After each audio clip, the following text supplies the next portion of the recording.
Hello everyone, myself Dr. Rahul Yadav. So currently I am doing internship in Kushinagar Medical College, Uttar Pradesh.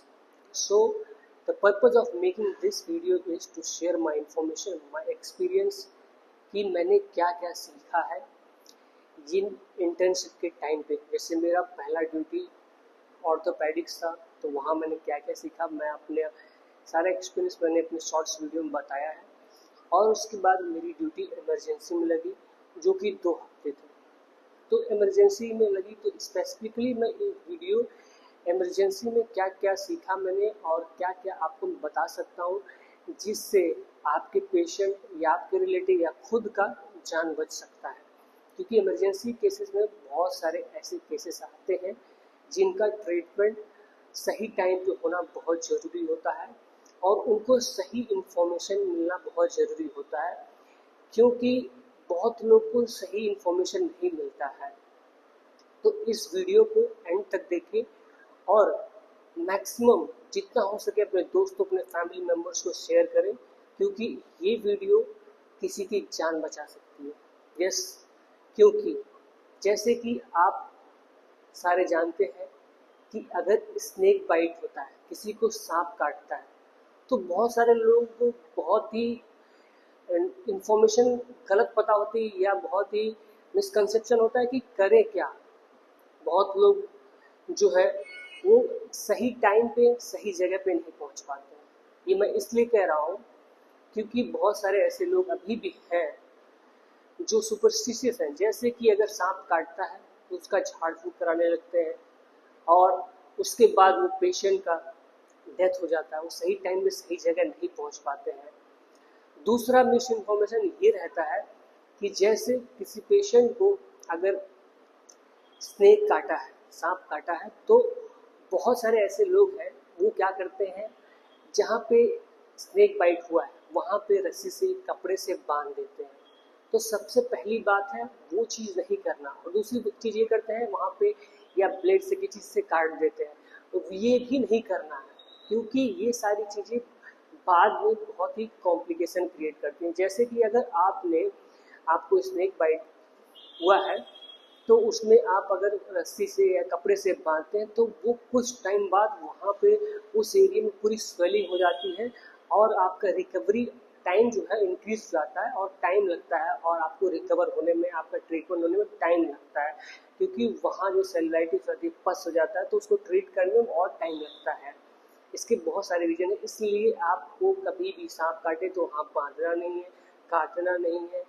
तीसरी बात, घबराना नहीं है, क्योंकि बहुत सारे पेशेंट जो है उनको मतलब उनका डेथ जो हो जाता है वो इतना ज़्यादा हाइपर हो जाते हैं कि डर से ही उनकी डेथ हो जाती है। तो क्या करें ऐसे सिचुएशन में, ऐसे टाइम पे आप क्या करें? सबसे पहली बात, आप डिस्ट्रिक्ट हॉस्पिटल पहुँचे। मैं इसलिए बोल रहा हूँ, मैं अपने एक्सपीरियंस से बोल रहा हूँ कि डिस्ट्रिक्ट हॉस्पिटल क्यों पहुँचे। इसका बहुत बड़ा रीज़न ये है कि डिस्ट्रिक्ट हॉस्पिटल में सारे उपचार अवेलेबल हैं, स्नेक बाइट के और सारे एनिमल बाइट के भी अवेलेबल हैं। क्यों? अगर सपोज आप PSC CSC पे जाते हो तो वहाँ कभी कभी ऐसा होता है कि डोजेस उतने अवेलेबल नहीं होते हैं, बट यहाँ पे अवेलेबल होते हैं इतना कि आपको आपके ट्रीटमेंट ईजिली हो सकता है। तो उससे अच्छा हम क्यों ना डायरेक्ट डिस्ट्रिक्ट हॉस्पिटल पहुँचे। सो आप डिस्ट्रिक्ट हॉस्पिटल पहुँचे, आपका ट्रीटमेंट हो जाएगा।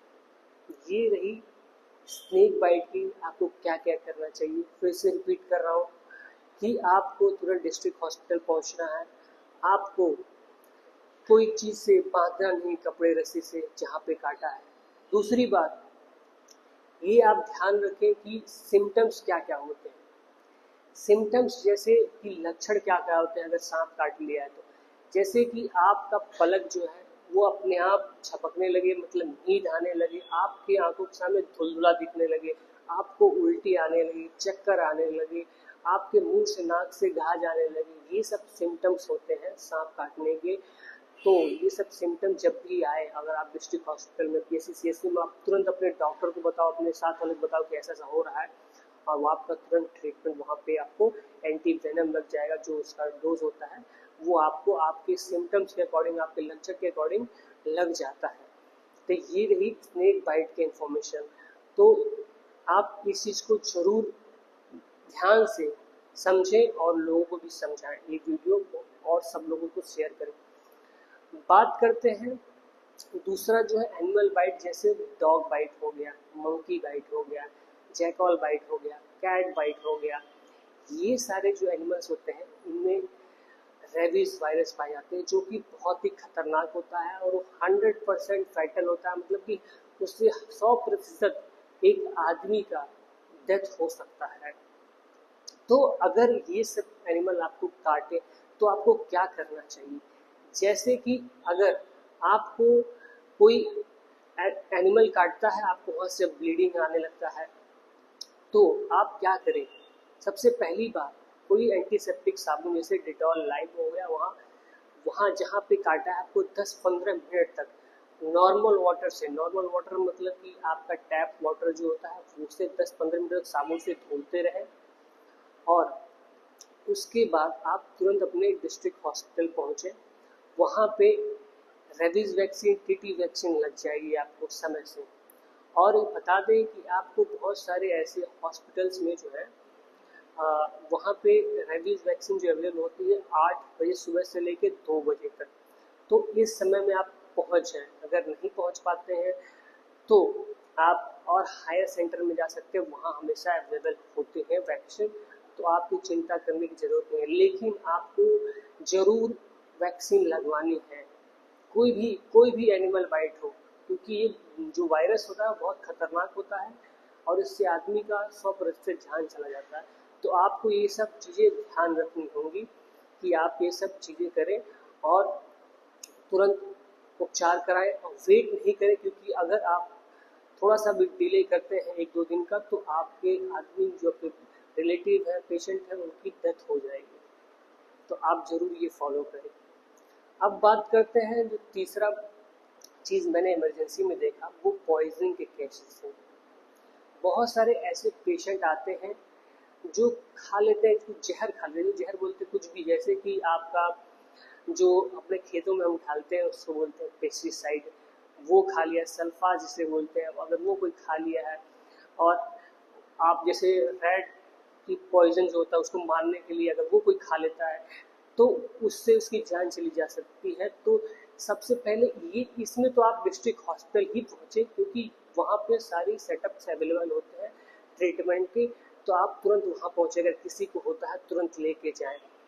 और बता दें कि प्लीज़ आप ये सब ना करें। और ये बहुत सारे ऐसे केसेस आते हैं कि वो फैमिली प्रेशर में, झगड़े में, किसी चीज़ में वो खा लेते हैं और वो सोचते नहीं हैं कि उनका क्या होगा, उनके फैमिली का क्या होगा। तो ये सब चीज़ें ना करें, कोई भी ऐसी चीज़ें ना लें जिससे आपको, आपके परिवार को प्रॉब्लम हो।